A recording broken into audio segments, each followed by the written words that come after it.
Where are our thoughts created? Let's talk about that. So, we've already spoken about thoughts and emotions. And I mentioned I'll create a video on where thoughts are actually created. Because I think this is important for us to understand. If we are to have a better understanding of the mechanics of reality. So in order to do this, I shall talk a little bit more about the planes of reality, the different planes of existence. So right now, we live in the third dimension. Everything is in 3D, right? We know everything is in 3D. That's how we perceive everything around us. But then, where are thoughts created, right? If I tell you to think of a pink elephant, you thought of a pink elephant, but where was that pink elephant created? So you might say, it was created in my brain. But that's not what I mean. Point to me where that pink elephant is. You won't be able to. Because that pink elephant is not here. But it was created somewhere. So you might say, but Harold, it was created in my mind. Yes. But where is the mind?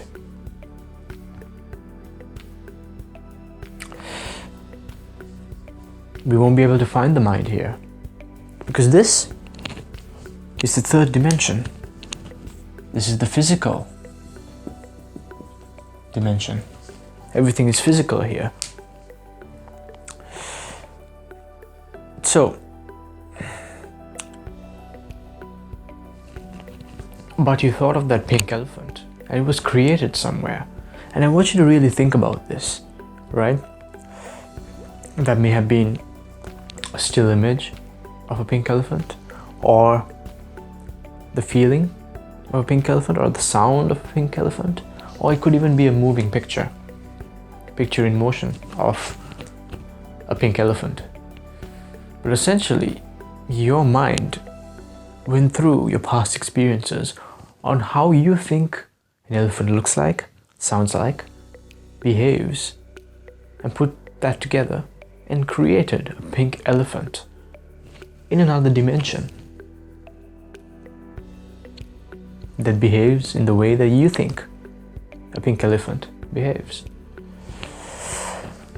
But where was it created? So, let's talk a little bit more about that. So we know we are in a third dimension. Let's go backwards. Let's talk about no dimensions, right? 0D, let's call it. No dimensions. So essentially, it's a point. So imagine you were a 0D being. You were in a single point. It's actually a very interesting meditation. You can try it actually. Meditate as if you were a 0D being, living in a 0D world. Something very interesting to try out. So you're a 0D being. You can't move forwards or backwards, and you can't move left or right or up or down. You're just in one place, living a 0D existence, right? And now 1D, one dimension, essentially is 2 points. And we connect these 2 points to form a line. Now if you were living in 1D, now there's direction, but you'll be able to only move in one direction. Okay? 2D is essentially, let's use the same line, the third point. Now we have a plane. Now we have more directions. You can move forward, backwards, left, right. And now it's where we are, 3D. right? Let's use the same shape and put one more point. Oops. And now we have a 3D image, essentially a pyramid in this case, and that's essentially how we experience our realities, right? We can move forward, backwards, left, right, up, down, and all these other directions. But then what is 4D?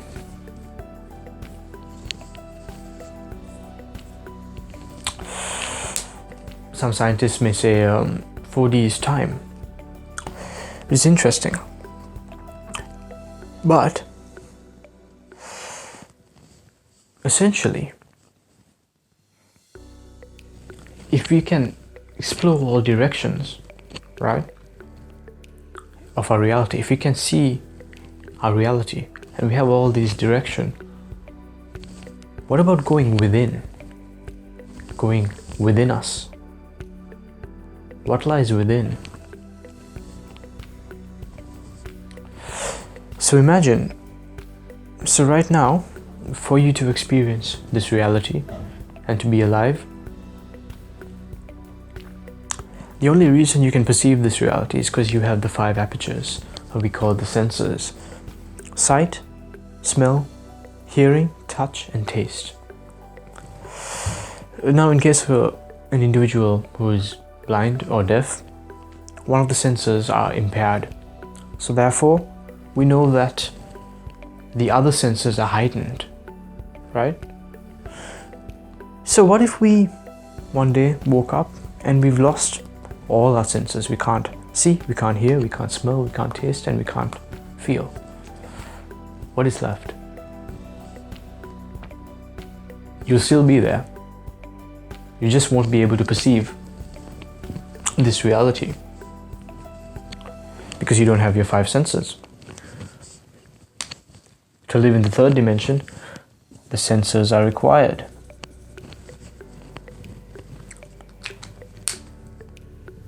Your mind is still there. It won't disappear. It's still there. So you're forced inwards, because it'll become so heightened that the world you will experience is that of the inner world, wouldn't it? Wouldn't it be the 4th dimension? Different traditions call it different things, right? Sometimes you can call it, let's call it the thought plane, but other words for it is astral plane, or sometimes second plane.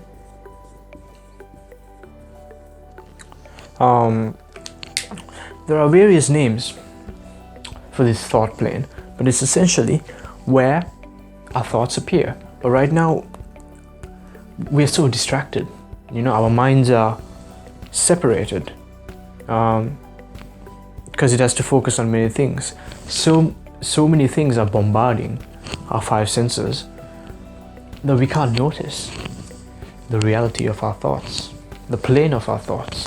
But if we were to lose the 5 senses, that will be our only reality, or that will be our main reality, or that will be more in focus to us, and we'll be able to perceive it more.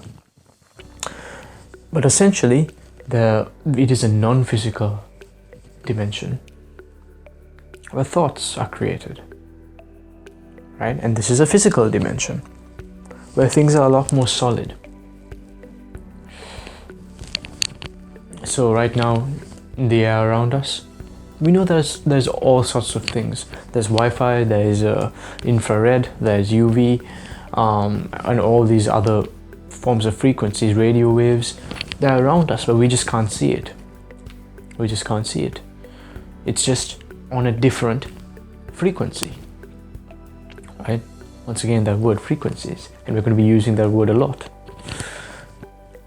And if we were able to tune our brains or our eyes into that frequency, we would be able to perceive that which is beyond the visible region of the electromagnetic spectrum. So right now our eyes can only see that which is within the visible region of the electromagnetic spectrum. But if we were able to change that through practices, through certain forms of meditations, we would be able to perceive that which is beyond the visible region of the electromagnetic spectrum. And we may be even able to tap in to this plane.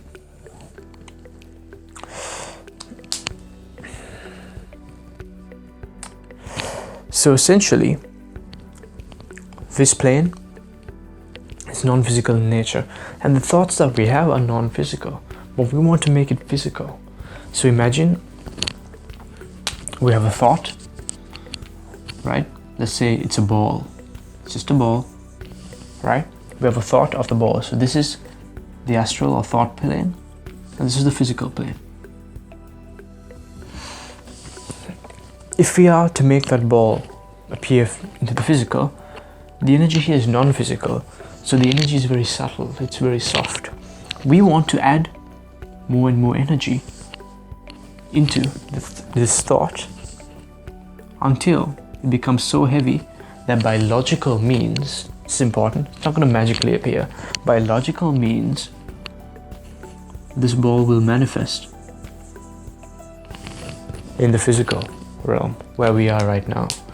Maybe your neighbor might be playing catch and accidentally threw the ball into your garden and then you found it. So it'll always appear by logical means. But essentially, the more energy we put into the thought, so the force, the emotion, the more emotion that we put into the thought, the heavier it will become. It will become less subtle until it becomes solid, and by logical means it will manifest into your physical reality. So this is essentially a model in which we can view the planes of reality, and we can use this to further understand how we can begin to create our reality consciously. And I'll be doing daily videos like this, and we'll be getting deeper and deeper into this sort of thing. So click the subscribe button and the bell icon to be notified, and click the like button, and I'll see you very soon. Thank you.